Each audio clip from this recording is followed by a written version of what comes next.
Well, if there's one thing you have to give Sega some credit for, it's changing the narrative about Sonic the Hedgehog. Ever since jumping into 3D, critics, writers, and pretty much anyone who could look at a Sonic game objectively had said the same thing. This guy has no business being in 3 dimensions. But over the last few years, Sega has changed that.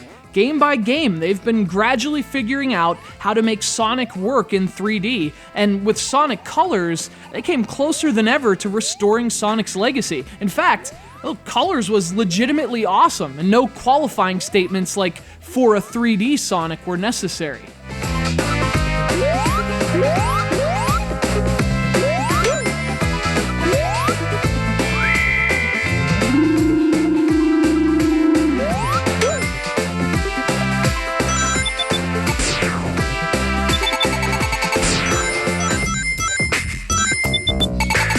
So we're kind of entering a new era for Sonic games. The old trends are gone, and no Sonic game illustrates that better than this one. For years, Sonic games were better on handhelds than consoles, and that's no longer the case. Now it's the other way around. Sonic Generations is a strange game on the 3DS. It's not a handheld version of its home console cousins. In fact, this is kind of a whole different game. There are still 2 Sonics, which still seems like a threat to the Hedgehog's very existence, but otherwise, this is its own Sonic Generations with its own design and its own approach. I guess the most fundamental difference is the levels themselves. Sonic Generations pulls a lot of its levels from classic Sonic the Hedgehog games and then remakes them with a serious attention to detail. The original Green Hill is intact, for example, but remade with subtle tweaks and gorgeous new graphics, as are other Sonic classics.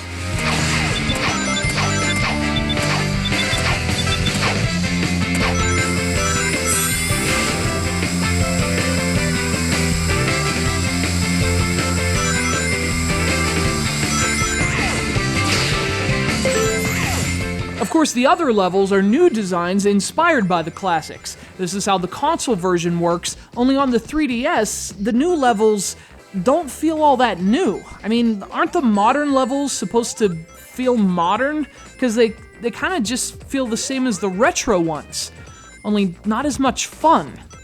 And that's the core problem with Sonic Generations on the 3DS. The console version achieves this awesome synergy between 2 distinctly different game designs. This version basically gives you the same side-scrolling design for both levels. So the dynamic that makes the game so interesting is totally lost in this version. It's more like an average Sonic Rush than Sonic Generations.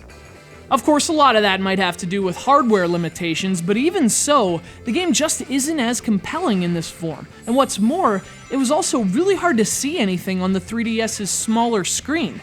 I kept running into enemies I didn't even notice because everything looked like a blur on the handheld, which is a bummer because it's actually a nice looking game. You know, when you can see things.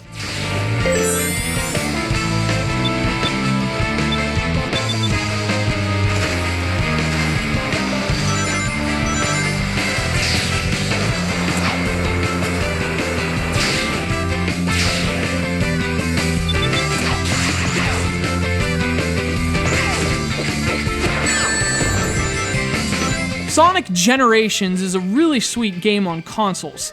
On the 3DS, it's a bit less impressive. It just has a very downgraded feeling, and although that's definitely an understandable move to a degree, it doesn't make Sonic Generations any less disappointing on the 3DS. And besides, I'm just terrible at this. And how could there be 2 Sonics?